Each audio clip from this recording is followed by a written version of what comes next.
எல்லாம் சேர்ந்து சமையல் பண்ணிக்கிட்டு இருக்காங்க. இது பண்ணிகிட்டு இருக்கும்போது செந்தில் வரார். செந்தில் ஃபோன் பண்ணுறாரு. செந்தில் ஃபோன் பண்ணோன்னே மீனா வந்துட்டு லவுட் ஸ்பீக்கரில் போடுங்கங்கிறாங்க. அவங்க எல்லாருமே குடும்பம் அங்கே இருக்கிறாங்க. உடனே லவுட் ஸ்பீக்கரில் போட்டாக்க, மீனா எங்கே இருக்கிறேன்? நான் வீட்டில் இருக்கிறேன். வீட்டில் இருக்கிறியா? வீட்டில் தான் வந்துருக்கிறேன். நான் இருக்கிறேன். நம்ம வீட்டில் இருக்கேன். நம்ம வீட்டில்னா உங்கள் வீட்டில்? இல்லை எங்கள் வீட்டில், உங்கள் அம்மா வீட்டில் இருக்கிறேன். அங்கே எதுக்கு போன நீ? நம்ம இங்கே தனியாக கொண்டாடலான்னு சொல்லி சொன்னேன். நான் வந்துட்டு நீ சிக்கன் செய்யும்போது நான் பட்டாசு விடுவேன். நீ வந்துட்டு நான் சங்கு சக்கரை விடும்போது நீ வந்துட்டு குழம்பு செய். நான் வந்துட்டு இது பண்ணும்போது நீ வந்து இட்லியை வடின்னு இப்படியே வந்துட்டு வேலையெல்லாம் நீ செய், பட்டாசெல்லாம் நான் கொடுத்துறேன் அப்படின்னு சொன்னாக்கா. கடுப்பாயிருது இந்த பொண்ணு. கடைசியில் அதெல்லாம் முடியாது, இங்கே கிளம்பி வாங்கன்னு சொல்லி அந்த அம்மா வந்து சொல்லிடுது கோமதி. கிளம்பி வாடா, என்னடா அங்கே பட்டாசு கொடுத்துற நீ அப்படின்னு நீங்கள் வர சொல்லி வாடா பார்த்துக்கலாம் அப்படின்னு.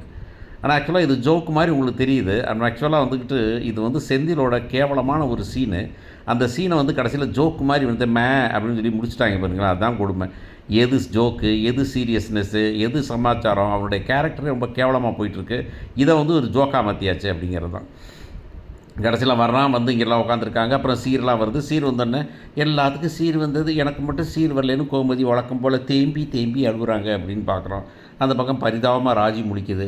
ஏன்னா நீலாம் தம்பி தானே, இத்தனை வருஷமாக இருந்தியாடா, எனக்கு ஒரு சீர் செஞ்சியாடா அப்படின்னு கேட்கும்போது பக்கத்தில் அந்த பையன் கேட்டிருக்கணும், நம்மளால் தான் என்ன கேட்டிருப்போம், உன் புருஷன் எனக்காவது காசு கொடுத்துருக்கிறாருன்னு கேளு பார்க்கலாம் அப்படின்னு. ஏன்டா தீபாவளி வருதே, உனக்கு செலவுக்கு வேணுமா, பொண்டாடிக்கு நம்ம வாங்குறியான்னு ஒரு 1000 ரூபாய் கையில் கொடுத்தாரா? ஒன்றும் கிடையாது. என்னமாவது கேட்டால் அதில் நான் கடையிலேருந்து எடுத்துக்கூடிய கொடுறா, ஸ்வீட் எடுத்துக்கூட, கடலை மிட்டாய் கொடுறான்னு சொல்லிடுவார் அவர்.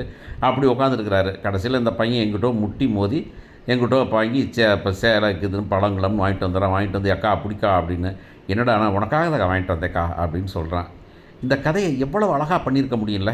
எனக்கெல்லாம் சீர் கொண்டாடல, எங்கள் அண்ணங்கெல்லாம் வரமாட்டாங்க அப்படின்னு சொன்னப்போ இதை அப்படியே அமைதியாக கேட்டுக்கிட்டு இருந்துட்டு இந்த பையன் போய் அங்கிட்டு இங்கிட்டு பணத்தை மாட்டி விரட்டி வாங்கிட்டு வந்து சீரை கொண்டாந்து என்னன்னு எதிர்பார்க்காத நேரத்தில் கொண்டு வந்து சீர் கொடுத்துருந்தா, அதை இவங்களுக்கு ஒரு சேலை எடுத்து கொடுத்தா, அதே நேரத்தில் ராஜி நீ வாமா, நீ இன்வைட் பண்ணதாமா அப்படின்னு சேலையை கொடுத்தா, சீனை வந்துக்கிட்டு எங்கேயோ உச்சத்தில் வச்சுருக்கலாம். எல்லாத்தையும் விட்டுவிட்டு கோமதி நீ அழுதா போதுமையா, நீ அழுதினா மக்கள் எல்லாம் அப்படி ரசிச்சிருவாங்க, பொம்பளைங்கள்லாம் கீழே விழுந்து மயக்கம் போட்டுருவாங்க, அதனால் நீ பண்ணுனது சீனை வச்சுருக்கிற விதம் அதாவது எதுலேயுமே ஒரு சீரியஸ்னஸ்ஸாக ஒரு மக்களுக்கு பார்க்குறவங்களுக்கு ஒரு நல்லது கொடுப்போம் அப்படிங்கிறதுனால இல்லாமல் எதை போட்டாலும் திங்கிங்கிற மாதிரி தான் கொடுத்த மாதிரி தான் இருக்குது. என்கிட்ட கோமதி அழுததுனால சீன் வந்துக்கிட்டு கொஞ்சம் உச்சசாய்க்கு போயிடுச்சு அப்படிங்கிறத பார்க்குறோம். எனிவே சீரை கொடுத்தாச்சு. சீரும் வந்து சேர்ந்துருச்சு. அந்த அம்மாவும் கட்டி பிடிச்சி ஹக் பண்ணி அழுதுட்டாங்க. ஓகே, அந்த நேரத்தில் பாண்டியன் வந்து அப்படியே பெருமையாக ஒரு சிரிப்பு சிரிச்சார்ல, யோ வாயிலே போடுவேன், நீ என்னையா பெருமை உனக்கு? அவன் எங்கே போய் பிச்சை எடுத்தான்னு தெரியுமா உனக்கு? ஏதோ இருந்த கொஞ்சம் காசுலங்கிறேன், இருந்த கொஞ்சம் காசு எங்கே போய் பரிதாபம் பண்ணியிருப்பேன் அப்படின்னு நமக்கு தெரியும்.